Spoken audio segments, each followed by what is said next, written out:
ini bukan nggak kebaca lawan, ini Chelsea-nya blow on. Kalau Chelsea lebih pinter, itu 7-1 itu skornya. Beneran 7-1. Kenapa Chelsea yang blow on? Sampai gue bilang ini wasit Liga 1 itu lebih bagus daripada IPL. Karena wasit Liga 1 nggak ada VAR. Ya. Jadi mereka bikin kesalahan, human error karena nggak ada VAR. Ini udah dikasih VAR, dikasih banyak tuh masih bikin kesalahan yang tolol lagi itu wasit Inggris semua. Tadi malam, wah saya kesel banget nontonnya gitu. Karena saya nggak pernah lihat MU di babak pertama, menit pertama main sebagus itu sebelum ada tragedi kartu merah. Siangnya, itu karena fans kardusnya aja, termasuk fans kardus yang di Indonesia, merasa MU itu harus menang segalanya juara. Enggak, kalian lupa, 6 tahun itu cuma 1 piala Ciki MU dapat. Ya, Artinya itu pun mulai, Ten Hag ya? Iya, itu pun mulai dari bawah dulu.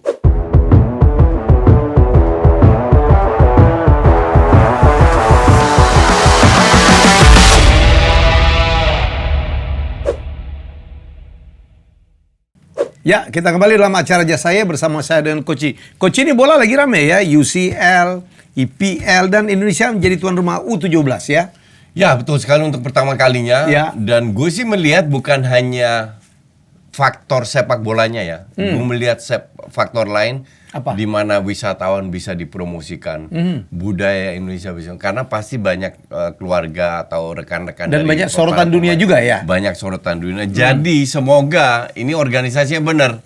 Semoga positif sehingga kita punya CV yang bagus bahwa kita pernah menyelenggarakan Piala Dunia. U17. Kalau itu bagus, kedepannya untuk bidding yang lain akan lebih gampang. Jadi ini gua harap sih semua pada nonton ya. Dalam arti ya dukung lah, bukan hanya dukung timnasnya, tapi juga mengharumkan nama Indonesia. Itu penting sekali. Kita lagi disorot di dunia sepak bola, terutama dari sisi organisasi, dari sisi keamanan, kenyamanan.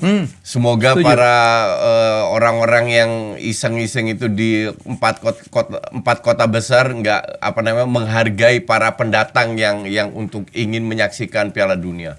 Ya, itu penting, Coach penting ya. sekali, ya. Jangan sampai terjadi lagi kayak kemarin yang U23 yang kita dibatalin ya. Ya, Ya, berdrama ribut politik lah. apa-apa kayak gitu-gitu lah. Jangan sampai itu kejadian. Tolong dong jangan ngaco untuk negeri kita sendiri. Iya, betul Karena sekali. lu tahu di Korea ada pemain voli kita lagi top, Coach. Pakai kerudung namanya Megawati. Dan berkali-kali jadi MVP tuh. Di liga voli profesionalnya ini. Pakai kerudung. Dan direspek kan? Direspek. Iya. Bukan itu dia disu. Penonton Indonesia yang itu yang terlalu lebay. Terlalu lebay kan kalau volley itu kan permainnya kan quiet ya. Iya. Ya kalau itu kan nggak boleh berisik ini kalau tim lawannya lagi serap diganggu terus ngangkat poster-poster yang nggak perlu gitu ngebu segala macam. Jadi menurut saya kita harus mulai mendidik diri kita untuk menjadi penonton yang baik, Coach. Iya betul sekali. Gue sendiri ngalamin ya, karena gue dulu dengan timnas kan sering keluar negeri. Iya. Futsal. Itu lagu Indonesia Raya itu selalu direspek. Di mana-mana itu selalu berhenti. Tapi berapa kali tim luar datang ke Indonesia, Malaysia contoh, lagu kebangsaan Malaysia itu dibu. Itu gue malu. Karena gue tidak mau lagu kebangsaan gue dilecehkan, diremehkan di luar negeri juga. Jadi jangan kita lakukan itu.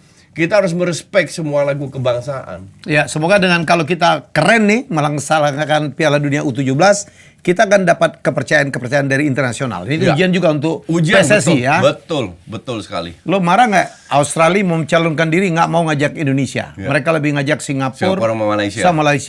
Singapura there's nothing kalau bola. Berapa sih orang? Cuma satu stadion. Punya satu stadion. Kita setiap kota ada lebih dari satu stadion loh. Ya, jadi menurut saya pertimbangan orang itu. Pertimbangan orang itu ya. Jadi ini untung aja nih FIFA masih berbaik hati. Jadi appreciate lah untuk Pak Erick Thohir walaupun Erick Thohir, betul. Ya, walaupun gagal jadi cawapres ya, nggak apa-apa bro. Ya, biar fokus ke sepak bola aja. Biar fokus Gue mah happy aja kalau Pak Erick fokus ke sepak bola. Karena saya pikir dia ketum PSSI yang kita tunggu selama ini ya. He did a great job. Seriously apa yang dia lakukan itu luar biasa. Gue tinggal di Indonesia itu dari tahun 99, which is 24 tahun gue udah di Indonesia. Baru pertama kali dengan ketua gue lihat there is a light at the end of the tunnel. Yap. Banyak perubahan-perubahan yang dia lakukan. Jadi gue sangat optimis. Kalau gue sih happy aja Pak Erik tetap jadi ketua PSSI. Ya, serius. Congratulations Pak, ya appreciate. Oke, baik kita mulai topik pertama. Bro, untuk pertama kalinya Spurs di IPL kalah melawan tim yang dilatih oleh mantan pelatihnya itu Pochettino. Ya, ini pertandingan dengan ada 2 pertandingan yang dengan banyak wajah. Satu MU kemarin Copenhagen, sebelumnya Spurs lawan Chelsea. Ini gue nonton. Ini drama ya Coach ya. Nah, inilah indahnya sepak bola di 2 match ini gue kan penonton netral. Oke. Gue melihat inilah indahnya sepak bola di mana tidak bisa diprediksi, berbalik arah. Di 15-20 menit pertama Chelsea main keren. Detik awal Chelsea sudah ngepres 5-6 pemain. Spurs nggak kelimpungan. 100 kali passing, 100 kali sampai itu bola. Itu gue nggak pernah lihat Spurs bermain seperti itu. Selalu ada pemain yang kosong, saling menyerang, dan dapat 1 gol di flag di menit ke-6 kalau nggak salah. Keren. Ya, keren. Chelsea nggak panik, nggak drop mental, nggak ambil keputusan yang lebay. Tetap bermain seperti mereka lakukan. Dapat 1 gol dianulir. Sterling. Terus artinya mereka meng-create peluang. Ya. Sampai terjadilah itu kartu merah. Orang tanya, apakah itu kartu merah? Karena dia sudah menyentuh bola. Jawaban gue, bahwa lu sudah menyentuh bola, bukan berarti lu dapat carte blanche untuk bisa mematahkan kaki orang. Nggak gitu juga kan? Nah, ini yang terjadi. Dia sudah sentuh dan itu bahaya banget yang dilakukan Romero. Jadi untuk gue, persis kasusnya Rashford kemarin. Tapi Rashford kan non-intention. Let's say dua-dua nggak sengaja. Kembali lagi keputusan wasit. Kalau wasit berikan merah penalti bisa diterima. Kalau tidak diberikan bisa diterima juga. Karena dia udah sentuh bola dulu. Ternyata wasit memberikan penalti. Dan kartu merah. Fatalnya itu ini kartu merah keempat Romero di Liga Inggris. Artinya ini pemain emang bahaya banget. Emang kacau. Emang parkam banget. 1-0. Nggak ada masalah. Ketinggalan 9 dengan 10 orang. Kok 1-0, 1 sama. Ketinggalan dengan 10 orang, mereka tetap ngepres. Spurs tetap ngepres, cuman mereka tarik orang terakhir defense line-nya itu ke depan bahkan sampai garis tengah high defense line, sehingga jarak antara pemain yang ngepres dengan jarak pemain terakhir itu tidak terlalu jauh. Jadi mereka praktis berusaha untuk menguasai lini tengah. Cuman ada space 50 meter di defense yang bisa dimanfaatkan oleh Chelsea. Ternyata tidak dimanfaatkan. Jadi setelah kartu merah itu Chelsea nampaknya pengen nafsu tapi lupa organisasi. Sehingga berapa kali crossing itu kepotong sama kipernya Spurs. Karena crossingnya tidak terlalu bagus atau tidak terlalu jauh.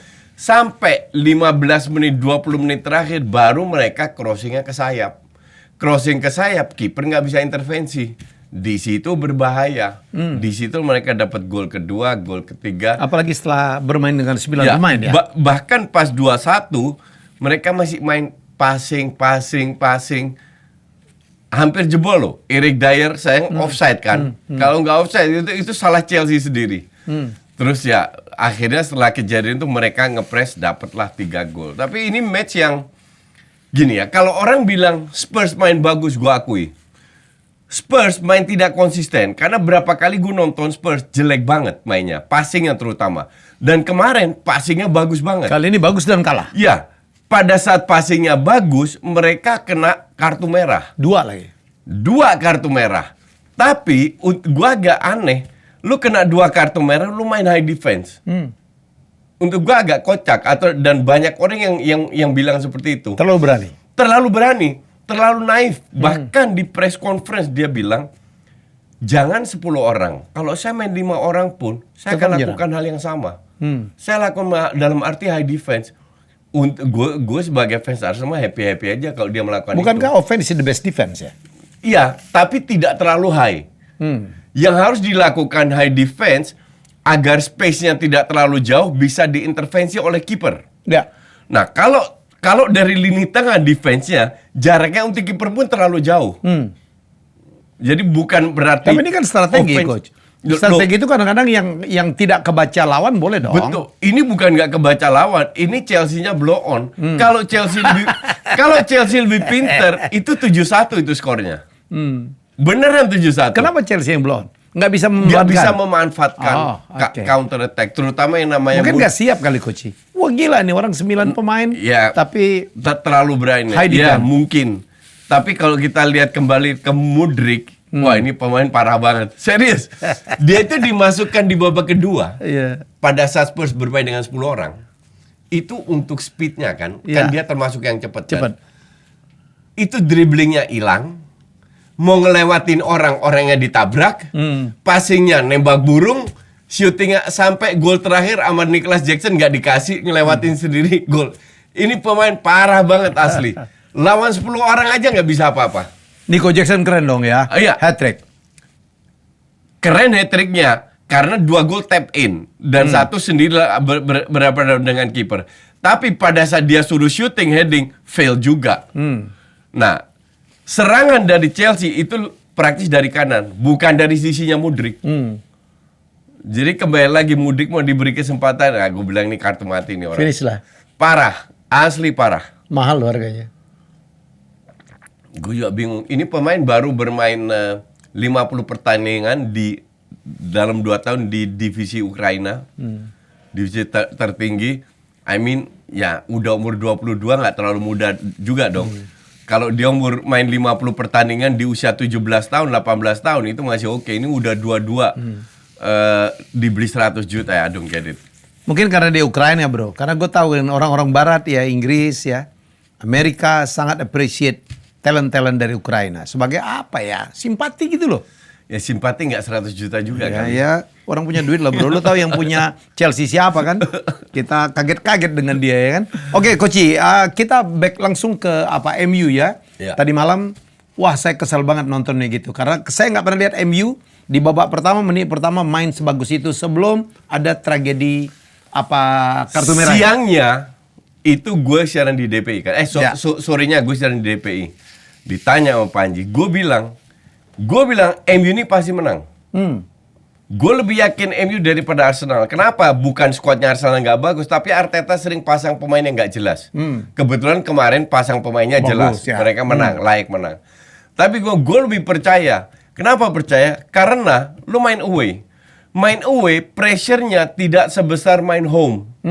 Kedua, Copenhagen harus keluar. Mereka harus menang. Ya. Oke. Ketiga, tetap MU punya pemain yang berkualitas. Ya, secara komposisi ya. Ini pertama kali musim ini gue lihat MU main sebagus itu. Sesuai dengan apa yang di menit-menit awal loh ya. 2 gol Højlund. Iya, itu bukan menit awal, sampai kartu merah. Sampai kartu menit merah. Menit ke-42. 40 ya. Sampai kartu merah, they control the game. Ya. Posisinya oke, nggak ada crossing lagi. Bola bawah semua. True pass tengah, ke samping, ke sayap, cari pemain tengah, tidak terlalu jauh. Nggak ada Rashford maupun Garnacho, nggak egois, dribbling sampai bola hilang.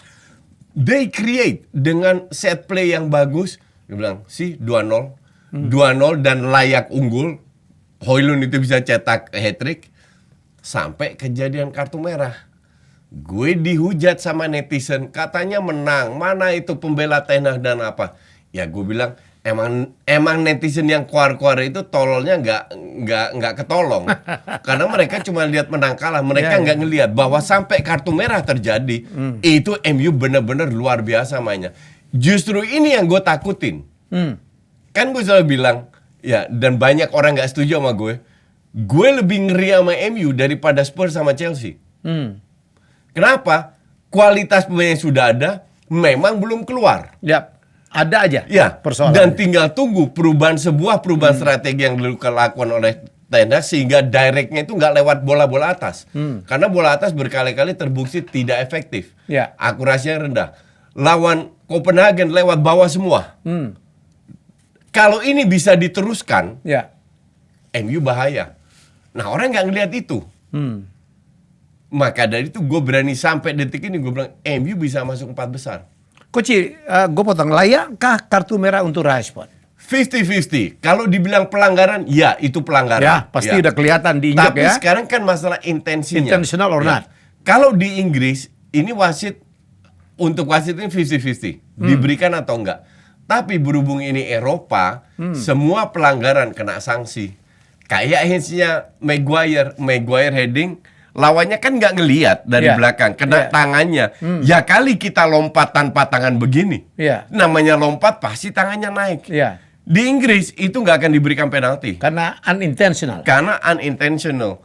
Di Eropa itu diberikan penalti. Jadi MU tadi malam dirugikan 2 kali lah ya. Quote unquote ya. Sebenarnya enggak sih. Kalau dibilang rugikan mungkin yang kartu merah itu ya. Itu juga karena mereka dapat penalti, MU juga dapat penalti.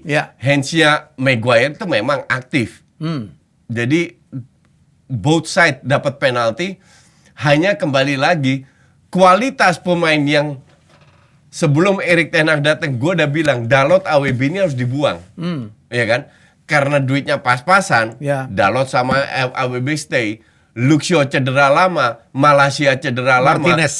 Martinez cedera. Akhirnya Dalot dimainin di sayap kiri. Dalot itu soal defense itu 11-12 sama TAA. Pemain belakang itu selalu kelupaan. Tiang kedua selalu itu diabaikan. Dan justru mereka selalu crossingnya itu ke tiang kedua. Lebih sering ke tiang kedua. Harusnya Dalot bisa mengantisipasi. Tapi ya Dalot is Dalot. Jadi kalahnya ya individual blunder. Dan Varane nggak main terlalu bagus juga. Akhirnya gue bisa lihat, sekarang kita tahu kenapa Evans yang main sama Maguire. Karena Varane sama Maguire itu nggak nyambung. Varane nyambungnya sama Martinez. Cedera pula lamanya. Gue nggak tahu masalah apa. Intinya adalah sekarang Evans cedera. Tapi ya gue di satu sisi sebagai fans Arsenal gue harap MU nggak maju. Tapi kalau gue harus objektif, gue lebih takut sama MU. Karena masih banyak match kan. Tidak di Eropa, kita bicara IPL. IPL masih 28 match lagi. Masih banyak match dan pemainnya berkualitas, tinggal mereka agak nyetel aja. Apalagi dengan perubahan tactical yang diterapkan Ten Hag. Selama nggak ada crossing, ini tim bahaya. Siapa duga ya, Arsenal tahu-tahu ada kalahnya juga. City ada kalahnya juga. Spurs ada kalahnya itu juga. Dirampok. Arsenal itu benar-benar dirampok. Match sebelumnya MU golnya Højlund lewat Garnacho dianulir karena Maguire terlibat dalam proses gol. Aktif. Oke. Satu faktor. Kasus Spurs lawan Liverpool, Diaz offside gak offside, satu kasus. Dalam arti offside atau tidak offside kan tinggal tarik garis. Oke, blunder mereka. Ini 4 kali loh. Bola out, offside, pelanggaran, hands yang nggak dilihat. 4 kasus semua dirugikan Arsenal. Padahal nggak ada bukti bahwa itu bola nggak out. Tapi yang dirugikan bukan Arsenal doang, Coach ya. Saya lihat pun daftar ya. MU lebih banyak lagi. Korban VAR, korban wasit gitu. Setuju. Cuman semua kasus yang dirugikan itu cuma 1:1. Ibarat 50-50. Ini 4 kasus. 4 kasus dalam satu momen. Yang tidak ada bukti sama sekali. Karena VAR tidak punya cukup kamera untuk menarik bahwa itu offside atau tidak. Atau VAR tidak bisa melihat bahwa itu bola out atau tidak. Ya kan lucu. Jadi setiap kali diskutable, nggak 100% diuntungkan si penyerang. Ya kan untuk pelanggaran udah jelas-jelas Dortmund. Kemarin Napoli. Napoli mendorong lawannya, gol dianulir. Tapi Gabriel didorong jelas-jelas kelihatan, nggak dianulir. Jadi gue sampai bilang, kenapa MU, Arsenal, Liverpool yang dirugikan? Kenapa bukan City dan Castle yang dirugikan? Jangan-jangan ada permainan di belakang itu. Arab. Duit Arab. Kayaknya City harus juara lagi tuh. Karena duitnya di Arab semua, Coach. Gue kalau bercanda gitu langsung dianggap serius. Wah, nggak ada bukti, bla. Gue itu di sosmed nggak boleh bercanda loh. Karena berapa kali gue lihat orang ngomong bercanda lu dianggap serius. Iya, dianggap coach kan terkenal objektif. Kenapa sekarang nggak objektif? Padahal gue pengen bully, gue bercanda, gue sarkas. Nggak, sama netizen nggak boleh. Gue harus serius terus untuk mereka. Andai lo tahu Koci kayak apa gitu ya. Oke, keren banget. Koci, ini jadi tentang VAR, tentang wasit itu menjadi perbincangan ya. Itu yang menjadi, kadang-kadang it's not about winning and losing. Tapi kadang-kadang orang ngebahas caranya, tentang caranya ya. Karena ini ngerusak kita menikmatin satu game ya kan? Betul sekali. Dan Spurs Chelsea dirusak dengan kartu merah, Copenhagen itu dirusak dengan kartu merah, pertandingan Arsenal lawan itu walaupun Arsenal nggak layak menang lawan Newcastle, tapi caranya dirombak, at least real. Newcastle nggak layak menang juga. Cuman sampai gue bilang ini wasit Liga 1 itu lebih bagus daripada IPL. Karena wasit Liga 1 nggak ada VAR. Ya. Jadi mereka bikin kesalahan, human error karena nggak ada VAR. Ini udah dikasih VAR, dikasih banyak tuh masih bikin kesalahan yang tolol lagi itu wasit Inggris. Tapi Arsenal sekarang di puncak klasemen UCL. Setelah menang lawan Sevilla. Ya, dan kemarin juga Sevilla nggak begitu nendang. Beruntungnya tahu apa? Gue juga baru tahu menjelang kick off. Ya. Nketiah cedera. Jadi beruntung tuh? Ya itu beruntung. Karena kalau dia nggak cedera, dia dimainin. Diganti Ini kayak dulu MU sama Maguire ya. Kita nggak main non-playing captain. Tapi Maguire sekarang penyelamat, Kuci. Iya. Jadi beruntung si Nketiah cedera. Sehingga Trossard yang main. Dan cetak 1 gol. Ya, Sevilla nggak ada peluang lah. Nyaris nggak ada peluang, cuman crossing dan maka dari itu mereka berada di grup di ranking papan bawah kan Sevilla. Jadi PSV menang lawan Lens, poinnya sama. Arsenal udah hampir pasti lolos, tinggal PSV harus menang lawan Sevilla sama Arsenal ketemu di kandang.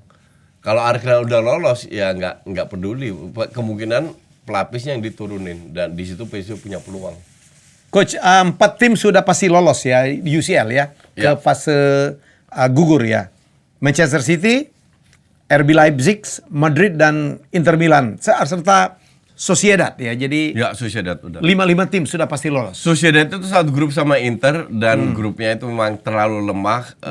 Salzburg rank 3. Jadi itu 2 layak lolos. Madrid merem lolos, menang semuanya kemarin 3-1 lawan Braga. Tergantung Napoli seri, tapi harusnya Napoli bisa lolos dan grupnya Arsenal yang lolos tinggal dibantu siapa. City juga grupnya gampang, juga pasti lolos. Sama Leipzig itu sama siapa satu grup ya, itu yang kanan siapa itu? Porto bukan dong? Itu logo apa itu? Bentar, Madrid. Sociedad. Real Sociedad. Sociedad udah pasti lolos ya Sociedad. Ini Madrid, Manchester City, Bayern, Inter Milan, Leipzig ya 6 tim artinya ya. 6 tim. Sementara ini yang memang gila-gilaan itu grup F ya Coach ya. Grup apa? Grup F yang memang gila ya, dengan PSG, Dortmund, AC Milan, Newcastle tuh. Betul, 6 udah pasti lolos ya. Ya, Sociedad, Inter udah pasti lolos. Madrid dan kemungkinan besar Napoli lolos. Arsenal udah hampir pasti lolos, tinggal PSV atau Lens yang lolos. Munchen, kita bicara grup F ya. Ini grup neraka ini. Kita masih ingat nggak waktu Newcastle ngebantai PSG? Semua orang bilang luar biasa Newcastle. Habis. Coach Justin salah ini bla bla. Sekarang rank paling bawah Newcastle. Gila bola itu. Sebenarnya nggak gila. Mereka itu kadang sebuah tim dapat lagi luck-nya itu lagi dapat apa ya? Hari baiknya gitu hari baiknya, ya. Disitulah mereka menang lawan PSG. Nextnya di kandang lawan Dortmund kalah. Kemarin kalah lagi lawan Dortmund dan layak kalah. Alasannya banyak cedera. Lah kalau tim lain emang nggak ada yang cedera. Banyak cedera juga kan. Milan ini sama, Milan juga kebetulan lagi bagus ngalahkan PSG. PSG emang kalau away jelek. Mereka 2 kali kalah away, 2 kali menang di kandang, dan nanti masih ke Dortmund away. Milan sekarang harus menang, ketemu Milan itu masih ketemu Dortmund sama Newcastle away di Newcastle. Milan ketemu away di Newcastle dan home lawan Dortmund. Beruntung mereka seri lawan Dortmund, tapi Dortmund juga menunjukkan mereka bisa mengalahkan Newcastle di kandang loh. Tapi kalau ngeliat ini Coach ya, gila ya skornya. Belum ada yang pasti lolos dan pasti belum nggak lolos kan? Ya. Masih 7 dan 4 Semua dan sisa 2 game. Tapi seperti yang sebelum di awal gue udah prediksi, Dortmund PSG. siapa lolos? Dortmund PSG yang lolos untuk gue. Mungkin bisa berubah ya. Tapi untuk gue pada saat ini Dortmund PSG yang lolos. MU kan sekarang juru kunci Coach. Ya. Masih ada nggak kemungkinan untuk lolos? Masih ada. Pada saat MU menang lawan Bayern dan Galatasaray, mereka dapat 10 poin. Sekarang Munchen kan pasti lolos. Ya. 9 poin. 9 poin artinya Galatasaray minus 3 poin karena kalah lawan MU. Let's say match terakhir lawan Copenhagen menang, dapat 7 poin. Dan Copenhagen pun bisa kalau 2 kali menang. 2 kali menang artinya menang lawan Munchen, menang lawan Galatasaray. Ya gue nggak ngeliat itu juga. Jadi sebenarnya semua masih bisa. Tapi justru mungkin lebih baik kalau MU skip UCL, fokus KPL. Karena untuk masuk 4 besar daripada ngotot. Cuman mereka bisa menang. Kunci adalah next match itu ketemu fixturesnya. Next matchnya itu kan ketemu Galatasaray. Ya. Kalau nggak salah. Galatasaray tapi mainnya di Old Trafford. Karena Enggak main di Galatasaray. Main di Galatasaray ya? Kan di Old Trafford kalah. Yang kartu merah juga kalau nggak salah. Main di Galatasaray ya itu tanggal 30 November. Which is 2 minggu lagi. Kalau seandainya mereka menang, nah itu peluangnya besar karena mereka main home di match terakhir lawan Munchen. Apakah mereka bisa menang? Bisa aja. Bisa aja Munchen ngelepas kali ya. Ngelepas sih gue nggak yakin, tapi mungkin beberapa menurunkan pemain inti, pemain cadangan ya. Pemain intinya disimpan-simpan. Ya. Tapi kalau mereka turunkan pemain inti semua ya berat. Cuman intinya adalah ya mereka bisa. Yang penting menang dulu lawan Galatasaray, udah itu aja dulu. Ya. Fokus ke Galatasaray dulu. Oke, Coach, kita lihat ke performan ke La Liga ya. Pemain-pemain tim-tim kayak Barca, Real Madrid, ini masih di atasnya masih Girona kalau nggak salah ya. Girona ya. Ya dua-dua itu. Dua tim besar ini apakah nggak sesolid seperti yang diprediksi, Coach? Kalau Madrid nggak solid, gue nggak heran. Karena itu udah beberapa kita kali gue bilang ya. Karena nggak ada Benzema, nggak ada bla bla bla, dan Ancelotti kembali terbukti pelatih biasa aja. Pada saat Bellingham nggak main atau nggak cetak gol, mereka seri. Di IPL kan ngandelin Bellingham banget. Kalau Barca ya itu Xavi, faktor Xavi itu parah banget. Kemarin lawan Sociedad itu harusnya Sociedad menang 4-1. Begitu banyak peluang yang mereka dapat. Barca baru 10 menit terakhir dapat peluang dan dapat 1 gol menang. Dan kemarin lawan Shakhtar kalah. Ya lu punya Pedri, Lamine Yamal, Joao Felix dicadangin semua. Mainin Ferran Torres, Rafinha, Oriol Romeu. Akhirnya ketinggalan, baru mereka dimasukin. Ini gue nggak ngerti lah Xavi maunya apa. Asli, walaupun kemungkinan besar Barca tetap lolos karena mereka berada di rank atas, tetap ibarat menang 1 match saja udah lolos lah, kasarnya begitulah. Tapi Barca di bawah Xavi ini gue nggak yakin lah. Tambah lama tambah nggak yakin. Karena pada saat Joao Felix sama Cancelo masuk, itu bagus banget. Agak naik ya? Bagus banget mainnya. Sekarang yang cedera itu Frenkie de Jong doang. Yang lain udah pada balik, nggak dimanfaatkan juga. Jadi gue nggak ngerti Xavi ini maunya apa. Dan kemarin dia meeting sama pemain-pemain. Ya. Pada saat kalah dia bilang ini udah nggak bisa diterima ya. Gue setuju main kayak gitu nggak bisa diterima ya. Salah lu sendiri main nggak jelas. Lawan Sociedad mendadak 3 back. Apa lagi? Joao Felix di atas kertas, Joao Felix sama Lewandowski. Ujungnya Felix lebih melipir ke kiri. Kanan itu kosong. Cancelo lebih turun. Gua nggak ngerti asli pelatih ini mau menunjukkan kalau lu pengen jadi pahlawan kesiangan, that's fine, itu hak lu. Tapi tunjukkan kalau tim lu bisa bermain bagus. Dan itu tidak terjadi. Bukan hanya menang kalah, bagus pun enggak. Jadi kita kadang-kadang boleh lah yang nggak menang tetapi mainnya bagus ya, Iya. Nah, karena ini bagus ada enggak? Ya, gue setuju banget. Kita nonton bola tuh pengen dihibur. Iya. Betul. Ya, wah kalau mainnya boring, strateginya nggak jelas, salah passing, capek kita nontonnya. Capek nontonnya, betul. Jadi ya kalau bicara soal Xavi ya, kalau Madrid ya sangat tergantung sama Bellingham.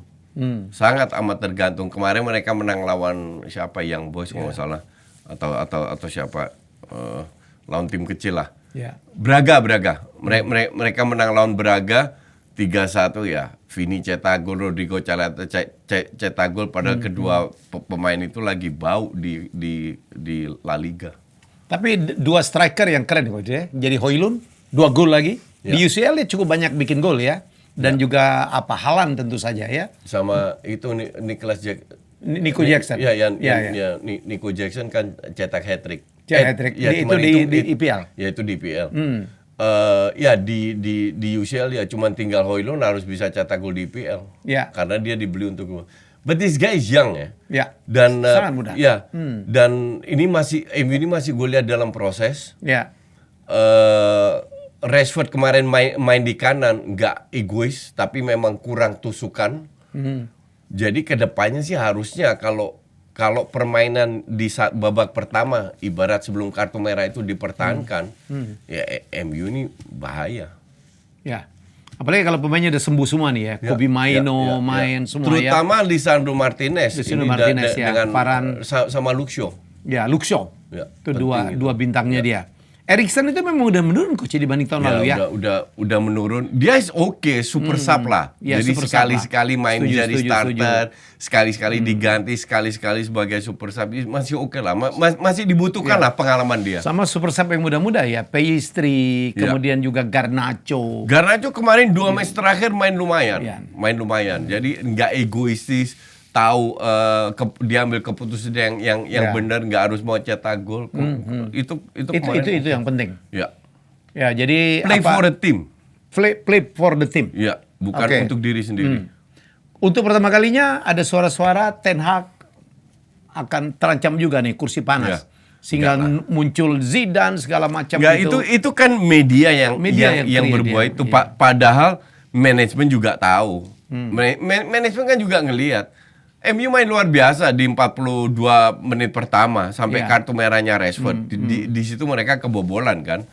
Jadi ya nggak heran. Dan yang bahkan hanya The Athletic, media yang cukup bisa dipercaya, nggak ada gosip karena kita bayar dan gue langganan, mengatakan nggak ada gosip-gosip MU Ten Hag mau dipecat. Itu karena fans kardusnya aja, termasuk fans kardus yang di Indonesia, merasa MU itu harus menang segalanya, juara. Enggak, kalian lupa 6 tahun itu cuma 1 piala Ciki MU dapat. Artinya itu pun Ten Hag ya? Iya, itu pun mulai dari bawah dulu. Bangun dulu, dan itu proses butuh waktu. Arteta 4 tahun nggak dapat apa-apa juga, piala Ciki juga. Jadi sabar.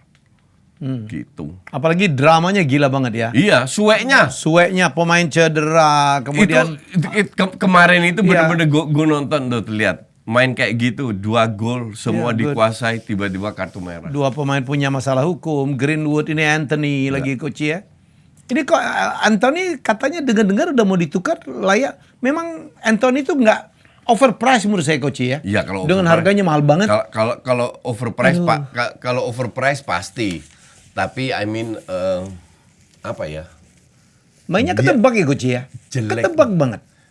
Dan jelek. Tek pakai kaki kiri nembak begitu. Nggak ada nilai tambahnya sama sekali. Ini apa? Panik buying kali ya. Waktu itu. Yes. Nggak tahu lah, cuman Anthony sudah membuktikan kalau di Eredivisie bahwa dia bisa bermain untuk tim, dia bisa bermain bagus, tapi sekarang nggak keluar aja. Nggak tahu, mungkin dia terbebani dengan kasus yang pribadi. Iya. Ini terancam MU itu 3 Anthony hilang semua loh. Elanga udah hilang, Martial udah nggak dimainin, sekarang Anthony satu. Jangan beli pemain pakai nama depan Anthony. Pakai apa Justin aja. Timberlake. Bung Helmi, Manchester City yang kini berada di posisi pertama Liga Inggris nanti akan berhadapan dengan Chelsea di tanggal 12 mendatang ini. Betul Coach. Saya lihat di pekan ke-12 ini Liga Inggris makin berkelas. Jadi jangan sampai ketinggalan big match seru Premier League setiap minggunya di video. Nah, di pekan ini bakal ada pertandingan antara Chelsea against Manchester City. Tonton keseruan yang tersaji di Stamford Bridge. Minggu ini pukul 11:30 malam hanya di video. Langganan paket Premier League mulai dari 25.000 aja loh. Mantap sekali Bung. Nonton Premier League dimanapun kamu berada, nggak pakai repot. Cuma di video. Chelsea against City. City lah kalau gue. City lah. Chelsea ini juga masih dalam. Gue lihat Chelsea 2 bulan yang lalu sama Chelsea yang kemarin gue tonton. Oh jauh lebih baik. Oke. Jauh lebih baik. Artinya Pochettino sudah pelan-pelan mendapatkan dia inginkan, butuh waktu. Tapi City comes too soon. Jadi belum waktunya ketemu City harusnya. City ya City dalam arti komplit semua. Terutama untuk pemain Chelsea, jangan sentuh pemain City di kotak penalti karena lu akan dapat penalti. Jangan sentuh pemain City di kotak penalti. Ya, sama kayak Højlund sentuh Rodri, sentuh gitu doang dikasih penalti. Dan ini bisa kejadian lagi bahwa City diuntungkan wasit dengan penalti. I mean, enggak lah. Harusnya sih, I would be very happy kalau this time gue dukung Chelsea. Gue akan seneng kalau Chelsea yang menang. Untuk kepentingan Arsenal ya kayaknya. Untuk kepentingan Arsenal. Tapi, ya sepak bola semua bisa terjadi ya. Tapi harusnya sih enggak. Harusnya sama City ini enggak dilepas. Ya udah nggak usah menang, seri aja deh. Gitu. Dan Brighton tuh masih tetap pembunuh raksasa ya Coach ya. Ya, kalau ketemu tim besar ya, ketemu tim menengah ke bawah ya selesai. Karena ya itu kualitas pemain. Mereka terlalu naif juga mainnya, terlalu berani, terlalu nyerang. Oke, that's Premier League ya. Premier League tuh keren ya Coach. Tim papan bawah bisa ngalahin yang lagi leading ya. Premier League itu keren klubnya. Wasitnya bapuknya minta ampun. Asli parah banget wasitnya itu. You tahu, si Taylor kan disanksi atau distrap turun ke Champion Division, ya. Gara-gara dia bikin blunder lawan MU kan. Ya. Di Championship itu bikin blunder lagi loh. Dia ngasih penalti yang harusnya bukan penalti. Next match ya dia pegang City Chelsea.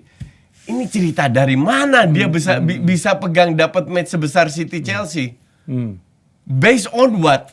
Lu udah blunder sama MU, suruh dilempar ke Championship, di Championship blunder, tiba-tiba suruh pegang match besar kayak Chelsea lawan City. Ya, it doesn't make sense. Jadi kalau City diuntungkan, jangan kaget kalian semua. It doesn't make sense gitu yang dilakukan PG Mall. Howard Webb itu aduh parah banget tuh wasit. Atau mantan wasit yang sekarang jadi ketua PG Mall. Asli, wasit Inggris parah banget. Apalagi VAR-nya. Udah VAR tuh untuk nolong wasit. Untuk kan? Nolong, itu kan cuma kamera. Kamera, itu nolong wasit. Objektif VAR itu. Tapi decision-nya tetap di wasit dong. Betul. Itu sampai waktu lawan Arsenal dirampok, mereka wasit itu nggak ke pinggir lihat sendiri loh. Nggak ke pinggir dia. Cuman nunggu di sini doang. Cuman dengerin, kan udah gila, insane. Lu itu ambil keputusan yang sangat berpengaruh ya menang kalahnya sebuah tim. Iya. Dan 4 kasus 4-4 diuntungkan Newcastle. Kena karma kan dibantai sama Dortmund. Udah mampus. Ya jangan lupa di Piala Dunia U17 VAR dimainin Coach. Untuk pertama kali Indonesia di Indonesia akan dimainkan VAR. Kita lihat apakah akan ada drama atau apa. Yang gue nggak tahu ada wasit Indonesia nggak? Nggak tahu juga. 3 orang atau apa ya? Semoga ada wasit Indonesia biar mereka belajar. Transfer of knowledge ya. Yang jelas ada wasit khusus untuk VAR didatangin semua. We learn a lot lah, kita belajar dari menyelenggarakan Piala Dunia. Jadi tolong fans bola Indonesia, mari enjoy the game. Ya nggak perlu heboh-heboh ya. Kalian bisa nonton di video. Oke? Keren. Kalian bisa nonton di video. Lebih baik kalau bisa ke stadion. Lihat pemain-pemain. Siapa tahu lu bisa lihat Messi muda, Ronaldo muda. Iya kan? Yang jelas pemain di usia-usia Spanyol kan ada pemain yang kemarin dari Barca yang muda banget ya. Atau Hui itu siapa? Giu? Yang jelas 2 pemain Arsenal mah ikut timnas Inggris. Itu gue akan lihat tuh pemain Spanyol Arsenal. Bro. Pemain Spanyol itu ada pemain Giu Madrid. itu umur 17 ya? 17 ya. Gue Madrid dia main atau enggak. Ada pemain Barcelona, ada pemain Atletico. Wah, sangar juga Keren. Spanyol. Gue dukung Spanyol lah. Dukung Indonesia dulu lah. Indonesia lawan Ekuador menurut lo, Koji? Gue blur buta. Ekuadornya ya. Enggak, dua-dua gue buta. Ya, Nah, kita tahu 17 gue nonton keren, Koji. siapa sih pemain-pemain yang kita tahu? Nggak ada yang tahu juga. Iya kan? Kalau gue bilang jangan terlalu punya harapan tinggi karena kita itu nggak punya liga. Justru gue kasihan sama Coach Bima. Ambil pemain mendadak 4 bulan harus bentuk tim. Ini kira tukang sulap dia. Tapi gue bersyukur Piala Dunia 17 ditunjuk di sini. Jadi jangan terlalu hanya lihat teknisnya, lihat non teknisnya juga. Semoga Pak Erik udah harus liga-liga di bawah ya, liga-liga kelompok umur ya, Punya umur, ya. Kelompok umur itu kita putar supaya kita mendapatkan Ya. talent-talent yang Ya. bagus di samping peran dari sekolah-sekolah bola. Oke Coach, terima kasih banget. Jadi enjoy the game. Kita sekarang menjadi Piala Dunia, mari kita jaga supaya FIFA makin percaya kepada Indonesia dan kita akan mendapatkan game-game bagus gitu ya. Jangan sampai kemarin ada tim mau main di sini kemudian ada yang nolak segala macam. Messi aja nggak mau datang. Nggak boleh. Itu misteri juga ya Messi nggak mau datang ya. Nggak boleh ditolak-tolak. Ya, nggak ngerti juga. Oke, udah lewat ini. Ya kita jumpa lagi dengan saya dan Coach di episode mendatang. Bye.